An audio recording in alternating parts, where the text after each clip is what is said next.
right, we're going to paint some rocks today, which is a really fun activity. It's going to make your outdoor space look really bright and fun. I found these really great smooth, light-colored stones at a hardware store. They came in like a 30-pound bag, tons of rocks, great bargain. And I really like these for painting because they kind of just come ready to go. You can rinse them off first if they're dusty, and then just find the smoothest side of the rock to start painting, and get a kind of bigger brush to paint the whole rock. Really not the whole rock, you just kind of have to paint the front of the rock because the rest of it's going to be sitting on the ground anyway. So you just want to gently paint the rock all around to the edges and kind of around the corners too.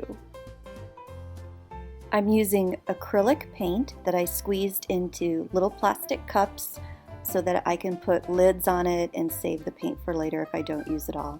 I'm going to do 3 all one color so I can paint a word or a shape on it later. And then on this one rock, I'm going to just do kind of a fun design. A rainbow, I think, would fit really nicely on this round rock. So getting a smaller brush, and I'm going to start with just the primary colors. I'm going to do the red first, a pretty traditional, ordinary rainbow. The good thing about painting rocks is that you can pick it up and hold it closer to you, and you can turn the rock around to reach parts of it better. You want to paint in kind of smaller brush strokes so that you have more control.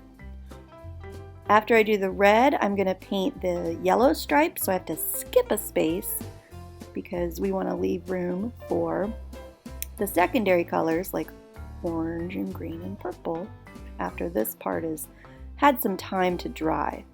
So red, skip a space, yellow, skip a space, and then blue.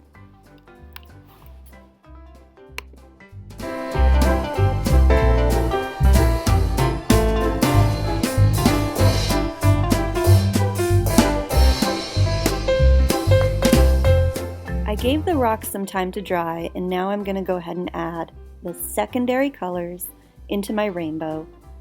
And for the very last one, I might use a paint marker. I really like these Posca pens. It's like paint and a marker. They also will come in really handy when it's time to write a word on a rock or just draw like little tiny details. They're really great for that. Oh, and I don't like the way that the bottom of my rainbow was all uneven, so I'm using some white paint and kind of just dabbing that brush with some white along the bottom of the rainbow so it kind of looks like clouds.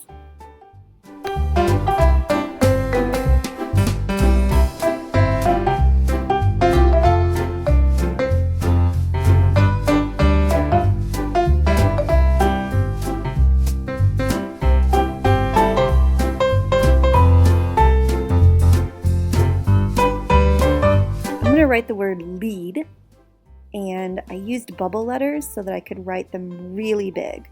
I'm going to let the outline of the words dry before I color them in.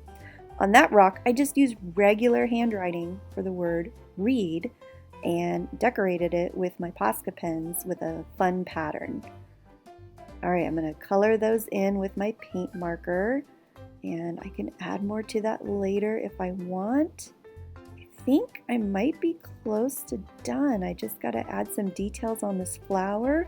Oh, I put the word grow on the flower rock. That was pretty cool. And this is really fun. Sometimes when you look at a rock, it looks like something familiar. When I found this rock, I thought it looked like an egg. So here's what I did with it. Sometimes keeping it really simple is the best solution. I had fun painting rocks, and I think you will too, because there's so many creative things you can do. When they're all dry, the last step is that they need to get painted over with some clear spray so they can sit outside and stand up to some of that weather all year long. When that's dry, you can take them and put them outside for others to see and enjoy.